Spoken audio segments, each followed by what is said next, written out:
Welcome to Peng Peng Peng.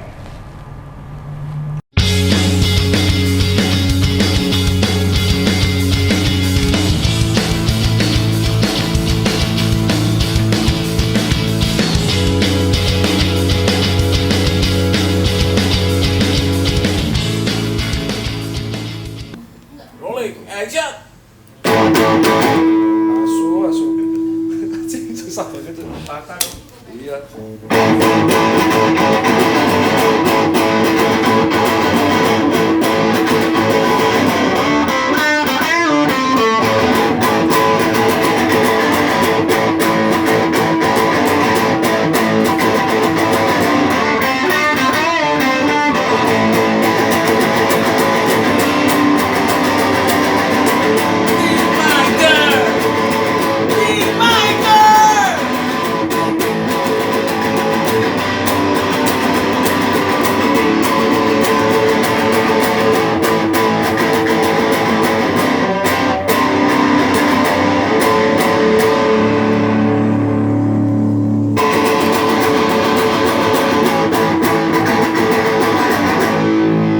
Kembali lagi bersama dengan kita, saya Tirta dan Daniel dan Jonathan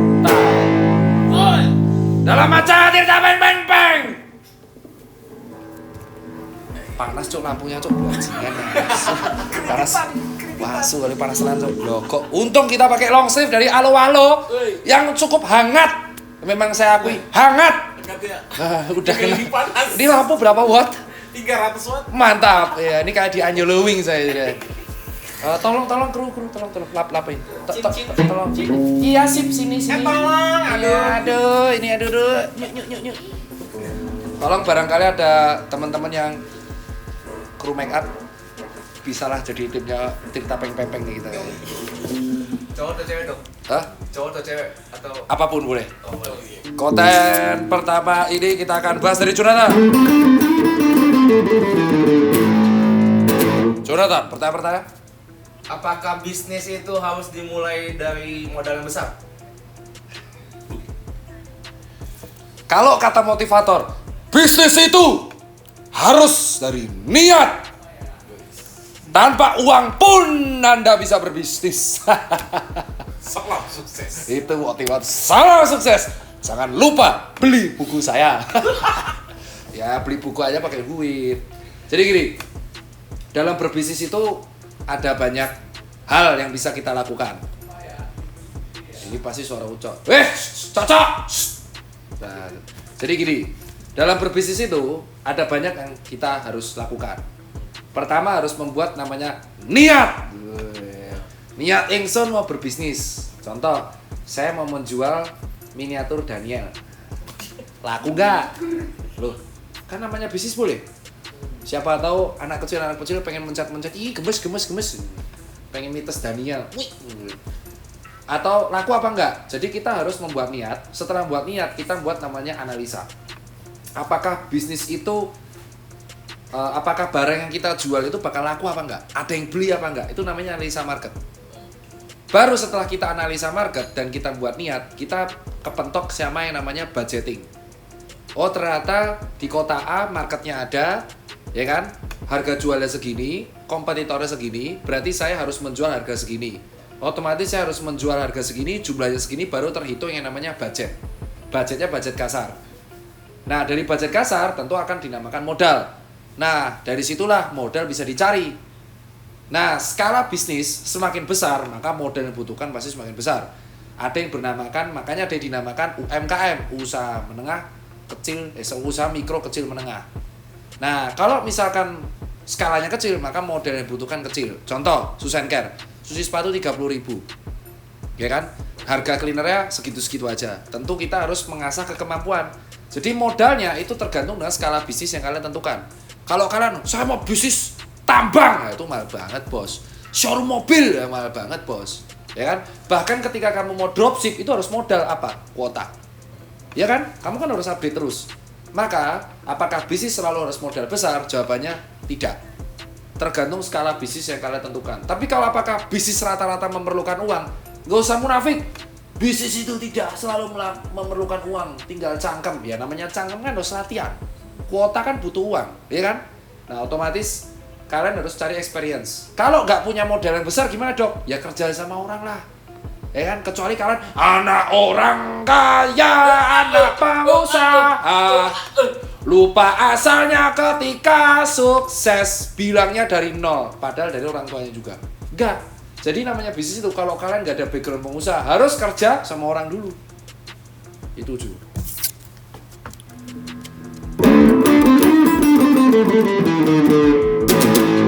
Pertanyaan berikutnya.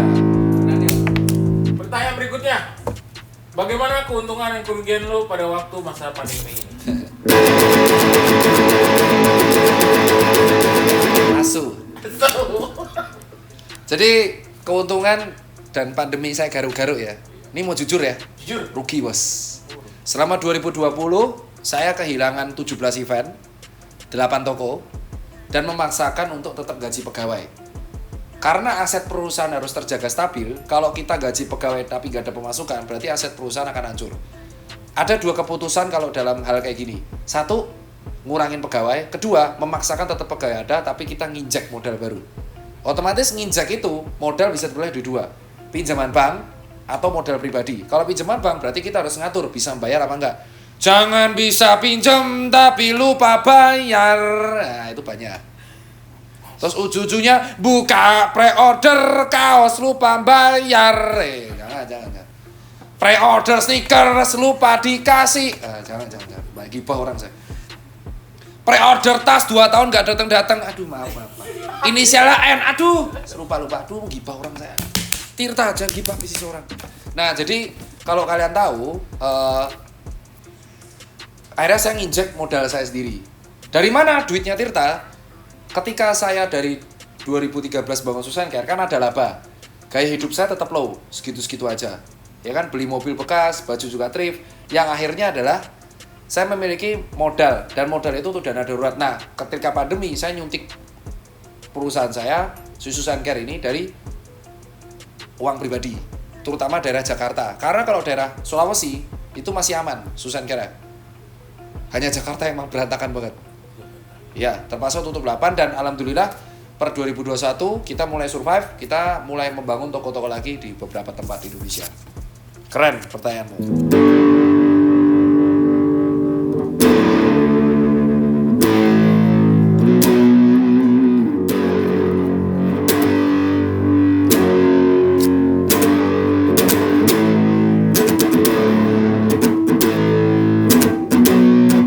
Berikutnya, kenapa nonton gua? Kan mungkin lagu ya kita. Ya siap. Yuk. Apakah semua bisnis butuh influencer dok? Woi, lu pikir Times Square semua brand iklan di sana?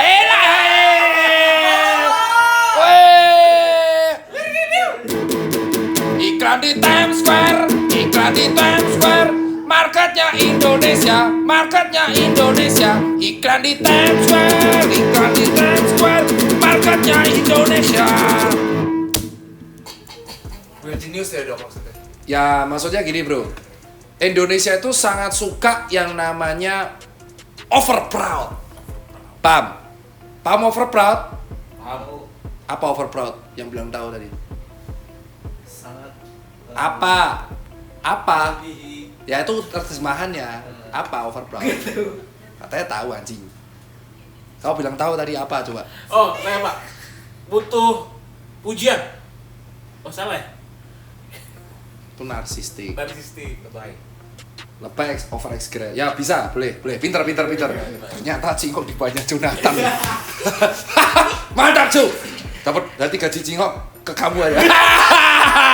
Jadi gini, overproud itu jadi semua brand yang memasang iklan di Times Square, ya, dan mengirimkan KOL ke New York, dan banyak ya enggak aja, dan memajang KOL di Times Square, itu sebenarnya memancing sasaran marketnya di mana sih? Bukan orang US, orang Amerika tuh nggak akan mau ngerti brand ini nggak, tapi memancing rasa penasaran dan overproud. Kita sadar bahwa di Indonesia tuh asal ada kata Indonesia di luar negeri, itu kayak proud banget. Ada atlet berdarah Indonesia, mantap jiwa, ya kan? Ya, jadi brand-brand ini memanfaatkan rasa overproud yang dimiliki oleh rakyat Indonesia, maka mereka memasang iklan di sana. dan mengirim KOL di sana. Sehingga KOL ini kan punya follower yang banyak. KOL itu apa sih singkatannya? Key Opinion Leader. Jadi pemegang opini kunci. Jadi followernya banyak. Otomatis kan bangga. Terima kasih teman-teman, terima kasih brand A sudah mengirim saya di sini. Akhirnya wajah saya di sini. Followernya ikut bangga gak? Lu ngefans A, wajah fans A di New York, akhirnya bangga. Akhirnya dia akan terangsang membeli produk yang ada itu. Ya kan?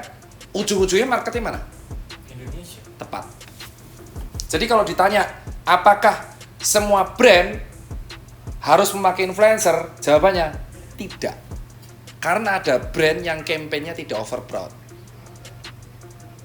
Ingat, tidak semua brand itu kampanyenya memakai overproud. Mengeksploitasi KOL itu enggak. Kenapa? Karena biarin organik aja. Lu suka produk gua karena lu emang suka. Contoh, New Balance. Apakah pernah New Balance itu memakai KOL, artis, endorsement? Enggak.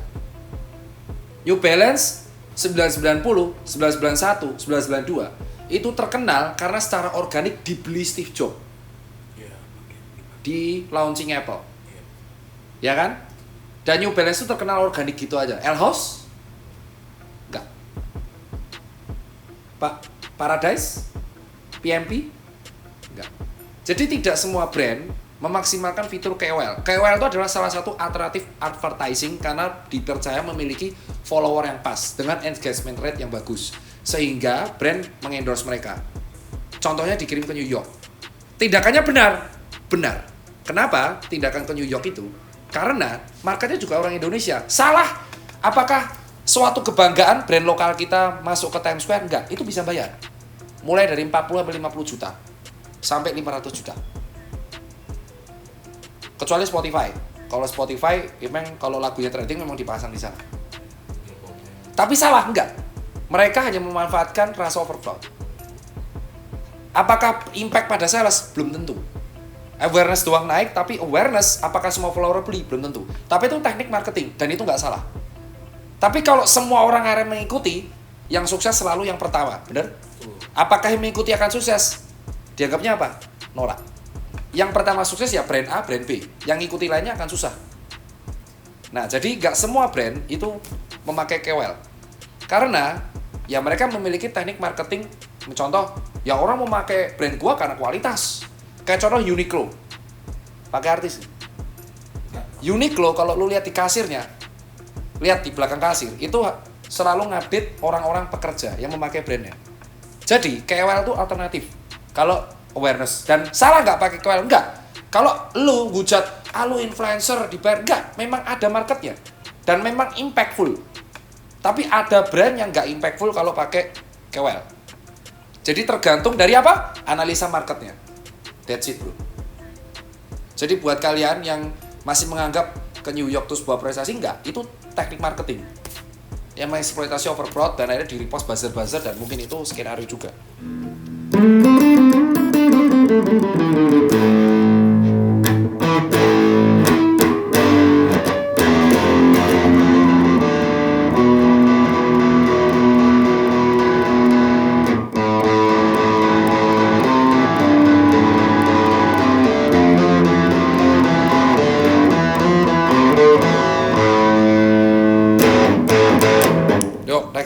Apa yang membuat yang lo lakukan supaya produk lo yang sekarang ini menjadi sebesar ini? Susah and care berarti? Ya. Komunion, apapun? Apapun. Jadi jawabannya adalah sesimpel kayak gini. Lu kalau mau buat lagu bagus, itu pakai kunci yang biasa atau kunci yang ruwet, itu tergantung yang bawain dan moodnya gimana. Kayak Blink tinggal pakai 3 kunci aja terdengar asik, ya kan? Atau lagu jazz yang kuncinya sangat ruwet, ya kan? Sama seperti kayak brand. Mau kamu pakai strategi ruwet atau strategi instan, itu tergantung cara kamu bawanya gimana. Susah yang tuh nggak pernah pinjem bank. Gimana cara naikinnya? Gak tahu Pak. Hah? Makanya Makanya kamu tanya kan? Iya Pak. Pebisnis itu ada 2 Pak. Ada yang oportunis, ada yang memang ahli. Contoh, kamu makan ke rumah makan, chef A. Karena kamu tahu enak karena dia chef. Ya kan? Sama seperti ngerawat sepatu. Kamu kalau kenal dokter Tirta zaman dulu, dia kolektor sepatu kan? Tuh. Dagang sepatu kan? Lalu dia nyuci sepatumu kan? Iya. Percaya nggak? Gimana cara membangun sebuah brand supaya gede? Bangun trust. Jadi kalau kamu mau bangun usaha yang gede, kamu harus membangun build a trust connection between you and your customer. Kalau trust antara customer dan brandmu itu ada, maka teknik marketing apapun yang kamu pakai itu akan sesuai. Karena customer sudah percaya sama kamu. Menjadi apa? Leading market. Contoh, kemarin di-share MS Glow leading banget soal skincare. Kenapa? Karena trust. Trust ke owner-nya. Sehingga ada orang memperdagangkan dan ada orang mau beli juga. Kenapa susah jadi gede? Karena aku membangun trust dan itu perlu proses. Bangun trust itu proses. Ada usaha yang tiba-tiba naik, seret, ya kan? Habis itu turun. Kenapa? Karena orang cuma penasaran. Kayak apa sih? Habis itu, gitu aja. Dah. Tapi kalau dia trust dan loyal, dia akan bertahan sustain. Contoh?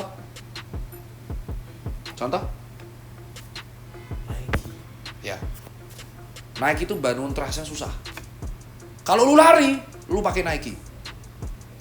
Dia bangun trustnya tuh susah antara customer dan dirinya.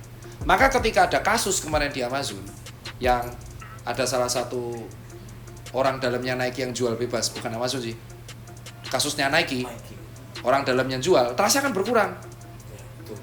Maka langsung disuruh resign. Membangun brand yang besar itu harus membangun trust dulu dengan customer yang bagus. That's it, bro. Jadi kalau ditanya cara susah, kayak aku bangun trust. Makanya kalau ada komplain, seberapa cepat komplain itu ditangani brand, itu akan semakin membuat kepuasan customer menjadi tinggi. That's it.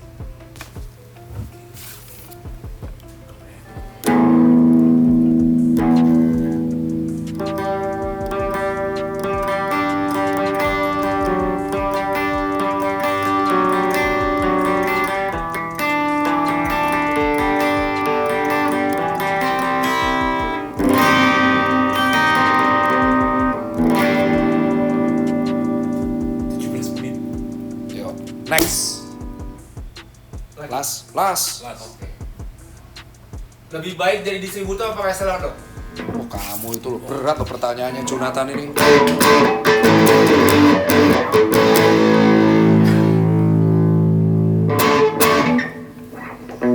Kita tebak dulu lagu lah.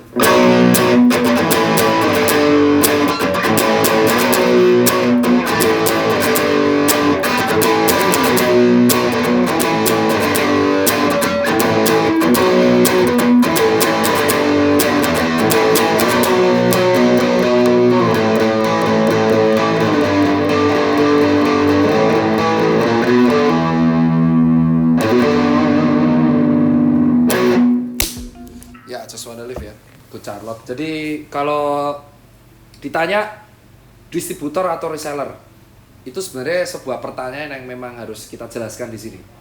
Distributor itu ada sebuah hubungan perdagangan, walaupun aku dokter. Itu ada produsen, ada distributor, ada customer. Ya. Produsen itu jarang ya ada sih yang menyampaikan ke customer. Tapi biar menghemat, dia membentuk distributor. Distributor itu yang membeli barang-barang dari produsen dan menjualkan ke customer. Ya. Jadi distributor itu rata-rata nyetok, punya stok. Distributor itu asetnya adalah stok dan gudang. Itu aset dari sebuah distributor. Reseller itu ada dua. Ada yang dia ngesup namanya dropship. Jadi distributor ada reseller. Reseller ini yang menjualkan produk ke customer, tapi dia yang ngirim langsung distributor. Jadi dropship ini namanya. Jadi dia cuman melatih skill marketing, tapi yang ngirim langsung distributornya.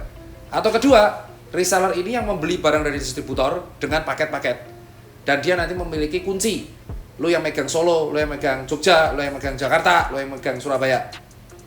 Atau reseller ini yang akhirnya menjadi distributor kecil, agen-agen kecil. Dan atau reseller ini membeli dari customer terus dijual lagi karena barangnya langka. Jadi kalau distributor bedanya sama reseller, Distributor tuh pasti nyetok barang. Asetnya itu berapa barang. Tapi kalau reseller, asetnya itu belum tentu barang. Paham? Nah, yang terjadi di Indonesia sekarang, berkat e-commerce, semua orang, semua reseller bisa menjadi distributor. Kenapa? Karena brand sekarang langsung bisa jembatan ke reseller tanpa harus di distributor. Makanya terjadi kematian di berbagai toko-toko yang wholesale. Ya kan? Karena akhirnya orang langsung ke beli di e-commerce apa-apa. Sayur beli e-commerce, apa-apa di e-commerce. Dan langsung ngecek brandnya langsung.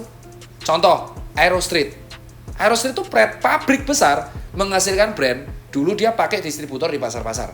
Tapi karena dia udah tahu e-commerce, sekarang semua orang bisa beli di e-commerce. Yang mati siapa? Seller. Distributornya, Pak. Distributor Iya, ya? langsung. Karena kan distributor nyetok. Satu-satunya penghasilan ya kalau dia dikasih jatah. Ya kan? Iya, iya. Dan distributor ini yang menyebarkan ke reseller. Yang masih memakai sistem ini apa? Ventela. Ya, Ventela produksi, distributornya dikasih jatah, distributor punya reseller sendiri. That's it. Itulah hukum ekonomi.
Sampai jumpa di CPI Vlog berikutnya.